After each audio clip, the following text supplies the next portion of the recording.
Good morning students, my self doctor Harshita Rathore. आज हम बात करेंगे टी टेस्ट की कि टी टेस्ट को जब आपको डेटा कंप्लीट दिया हुआ हो तब किस तरीके से आप कैलकुलेट करेंगे। कल हमने यही टी टेस्ट बताया था जब आपको मीन, एसडी और एन ऑलरेडी दिए हुए होते हैं तब आप किस तरह कैलकुलेट करते हैं। आज अपन बात करेंगे कि जब आपको रॉ डेटा दिया हुआ हो, यानी कि आपको x1 x2 दिए हुए हों, तब उसके ऊपर आप किस तरीके से टी कैलकुलेट करेंगे। तो देखिए, सबसे पहले यहाँ आपको दिख रहा होगा x1 और x2, या एक ये देखिए यहाँ पे x1 और x2 दो आपको डेटा दिखाई दे रहे होंगे इसमें, जो कि आपको क्वेश्चन में भी दिए जाएंगे। यानी कि ये देखिए, ये x1 है और ये x2 है। तो ये जो दो डेटा हैं ये आपको क्वेश्चन में दिया जाएगा और आपको वहाँ कहा जाएगा कि दिए गए प्रदत्तों पर टी टेस्ट का उपयोग करिए, या ये कहा जाएगा कि दिए गए प्रदत्तों का मध्यमान में अंतर की सार्थकता ज्ञात कीजिए। तो इस तरीके से क्वेश्चन आएगा आपका, और आपको जो इसमें करना होगा वो देखिए, सबसे पहले आपको x1 और x2 के लिए आपको मीन निकालना पड़ेगा, यानी कि मीन 1 और मीन 2। आपको मीन 1 मीन 2 के लिए फॉर्मूला आपको मीन का पता है, सिग्मा x1 अपॉन n1 होता है, या आप सिग्मा x अपॉन n होता है। क्योंकि यहाँ 1 और 2 है तो हम दोनों के लिए x1 x2 कर लेंगे। तो सबसे पहले आपको जो स्कोर्स दिए हुए हैं आप उनको सिग्मा कर लेंगे, जोड़ेंगे, और उसके और आप कैलकुलेट कर लेंगे n कितने दिए हुए हैं। तो इन सबको जब आप कैलकुलेट करेंगे तो ये n आपके पास 10 है। ठीक है, अब आप क्या करेंगे कि यहाँ पे जो मीन का फॉर्मूला है उसमें रखकर आप दोनों ही मीन ज्ञात कर लेंगे, यानी कि m1 जो यहाँ आपका आ रहा है 54.3 और m2 जो यहाँ पे आपका आ रहा है 59.5, ये आप कैलकुलेट कर लेंगे।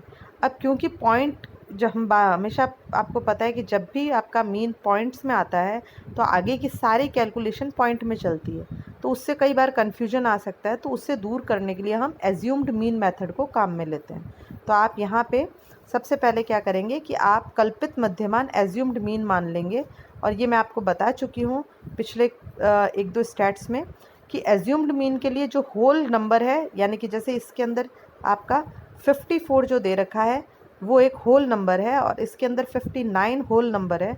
पॉइंट्स में जो डेसिमल के बाद, यानी पॉइंट के बाद जो नंबर है उसको आप हटा देंगे, उसको आप करेक्शन में ले लेंगे। तो यहाँ पे आपका एज्यूम्ड मीन x1 जो है वो 54 हो जाएगा और एज्यूम्ड मीन 2 जो है वो 59 हो जाएगा। करेक्शन 1 आपका 0.3 और करेक्शन 2 आपका 0.5 हो जाएगा। अब इनके बेसिस पे आपको SD का फॉर्मूला पता है करेक्शन के साथ वाला। आप उस फॉर्मूले में जो कि आपका है sigma x1 prime square upon n1 minus C x1 square, यानी कि सी ये करेक्शन का होल स्क्वायर दे रखा है। अब सबसे पहले यहाँ जो ज्ञात करना है वो आपको है स्मॉल x या x प्राइम जिसे बोलेंगे। तो देखिए, जब आप यहाँ तक करने के बाद जब आप एज्यूम्ड मीन निकाल लेंगे, तब आप एज्यूम्ड मीन x में से जब आप एज्यूम्ड मीन को माइनस करेंगे तो आपके पास ये स्मॉल x आ जाएगा, जिसे हम x प्राइम कहते हैं, क्योंकि आप स्कोर में से एज्यूम्ड मीन को यानी कल्पित मध्यमान को माइनस कर रहे हैं। यदि आप ओरिजिनल मीन को माइनस करते तो वो स्मॉल x कहलाता, लेकिन जब आप कल्पित मध्यमान को करते हैं तो वो x प्राइम कहलाता है। ये ऊपर छोटा सा निशान लग जाता है। तो इस तरीके से आप दोनों x1 और x2 के लिए आप ये आपका x1 है और ये आपका x1 है और ये आपका x2 है। इन दोनों के लिए आप स्मॉल x प्राइम ज्ञात कर लेंगे, यानी कि ये x प्राइम 1 और ये आपका x प्राइम 2। और ज्ञात करने का तरीका क्या रहेगा, ये फॉर्मूला, यानी कि एक्सक्यूज़ मी, x1 में से आप एज्यूम्ड मीन 1 माइनस कर देंगे और x2 में से आप एज्यूम्ड मीन 2 जो आपका यहाँ पर आया है ये 59, ये सारे नंबर में से माइनस कर देंगे। तो इस तरीके से करने पर आपको ये x प्राइम 1 और x प्राइम 2 पता ज्ञात हो जाएगा। और ध्यान रखना है आपको कि जब आप माइनस करेंगे तो यदि माइनस के नंबर बड़े हैं तो उनमें आप माइनस के साइन को भी लेंगे, उन्हें इग्नोर नहीं करेंगे। उसके बाद आप x प्राइम 1 जो है उसका स्क्वायर कर लेंगे, यानी कि जो आपके पास x प्राइम 1 आया, ये जो आया है, तो 6 को 6 से मल्टीप्लाई, तो मल्टीप्लाई बाय x प्राइम 1, या आप इनको सेम अपने नंबर से ही मल्टीप्लाई करते चले जाएंगे। तो 6 को 6 से करेंगे 36, 1 को 1 से करेंगे 1, 4 को 4 से करेंगे 4 4 जा 16 और माइनस माइनस प्लस होके तो ये 16, 9 9 जा 81, ये देखिए 11 को 11 से करेंगे तो 121, 7 को करेंगे 7 से तो 49, 3 को करेंगे 3 से तो 9, 7 को 7 से 49, 5 को 5 से 25 और 6 को 6 से 36। तो इस तरीके से ये आपके पास x प्राइम 1 का स्क्वायर आ जाएगा। इसको हम बोलेंगे x ये प्राइम 1 का स्क्वायर, ये आपके पास आ जाएगा। तो ये x प्राइम 1 स्क्वायर आ गया। सेम इसी तरीके से आप x2 जो प्राइम है इसको भी सेम x2 प्राइम से ही मल्टीप्लाई करेंगे तो आपके पास x2 प्राइम स्क्वायर आ जाएगा। तो ये आपके पास जब दोनों नंबर आ जाएंगे x prime 1 square and x prime 2 square, तो आप इनके मान को, और करेक्शन ऑलरेडी हम पहले निकाल चुके हैं, तो अब आप सूत्र में जो SD का सूत्र है वो उसमें आप इनका मान रखकर SD1 और SD2 ज्ञात कर लेंगे। ये देखिए यहाँ पे ये SD1 और ये SD2 जो आपके पास दोनों x आए हैं x प्राइम, ये देखिए x प्राइम 1 स्क्वायर आपके पास जब ये आ गया तो आपने इनको सबको सिग्मा x प्राइम 1 स्क्वायर कर लिया। सारे x प्राइम स्क्वायर जो थे उनको आपने यहाँ जोड़ लिया, इसी तरीके से यहाँ भी जोड़ लिया। और जैसा कि आपको पता है कि जब आप माइनस का माइनस से मल्टीप्लाई करते हैं तो प्लस हो जाता है। तो बेसिकली x प्राइम स्क्वायर जो है आपके पास, x प्राइम स्क्वायर चाहे 1 का हो या 2 का, वो आपके पास पॉजिटिव में ही आएगा, कोई भी उसमें नेगेटिव नंबर नहीं आएगा। तो आप इन दोनों के सिग्मास कर लेंगे, यानी कि इनको जोड़ लेंगे, और आप जब सूत्र में, इस सूत्र में मान रखेंगे तो ये आपको x prime square upon n minus correction का होल स्क्वायर, ये आप इस तरीके से करके इनका अंडर रूट निकाल लेंगे। तो ये आपके पास नंबर आया 6.50, ये आपके पास SD1 आ गया। और इसी तरीके से SD2 आपके पास, इससे थोड़ा सा हम ऊपर चलेंगे, ये देखिए SD2 आपके पास आ गया 5.99, यहाँ आपको दिखाई दे रहा होगा, ये देखिए मैं इसको बता रही हूँ। SD1 आपके पास आ रहा है 6.5 और SD2 आपके पास आ रहा है, ये आपका सिग्मा 2 है, SD2 है, ये देखिए इसी के कंटिन्यूशन में ये आपके पास आ रहा है 5.99। तो ये दोनों जो नंबर है ये हमारे पास आ गए। अब हम SEM निकाल लेंगे, स्टैंडर्ड एरर ऑफ मीन, जो इसका सूत्र आपको ये दे रखा है, यानी कि आपका जो सिग्मा निकलेगा, SD जो निकलेगा वो स्क्वायर अंडर रूट, और ये दोनों के लिए निकालना है आपको, SEM1 भी निकालना है, SEM2 भी निकालना है। ये देखिए यहाँ पे SD के बाद आपको SEM1 और SEM2 निकालना है। चाहे तो आप SD के नीचे ही निकाल लें, चाहे पहले आप दोनों SD निकालें उसके बाद SEM1 और SEM2 निकालें। सूत्र आपको दे रखा है sigma 1 upon under root 1 minus n minus 1, ये sigma 1 upon under root n minus 1।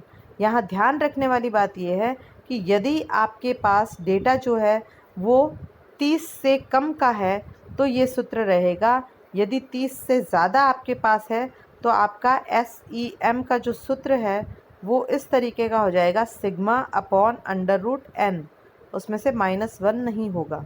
तो ये जनरली 30 से अधिक का डेटा, यानी कि अगर आपके पास स्कोर्स 30 से ज़्यादा के हैं, यानी n आपके पास यदि 30 से ज़्यादा का है तो ये होगा। यहाँ पे नोटिस में आपको दे रखा है एक, इसको आप ध्यान रखेंगे हमेशा।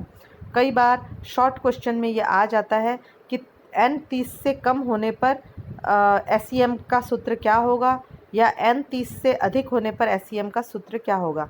तो शॉर्ट जो 1 नंबर क्वेश्चन होता है उसके लिए भी यह आ सकता है। तो इस चीज़ को ध्यान रखते हुए आप दोनों ही के लिए SEM1 और SEM2 आप निकाल लेंगे। ये देखिए यहाँ कैलकुलेट करके दोनों SEM आ गए हैं, इसका यहाँ 2.17 और यहाँ पे आपको 2.00।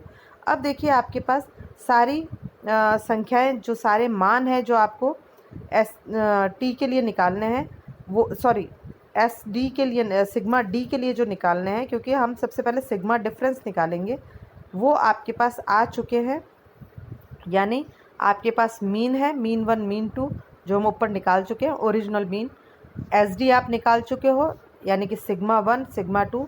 SEM यानी स्टैंडर्ड एरर ऑफ मीन आप दोनों के लिए निकाल चुके हो, जो कि ये अभी मैंने बताया था, और n आपको ऑलरेडी अपन पहले ही कैलकुलेट कर चुके हैं।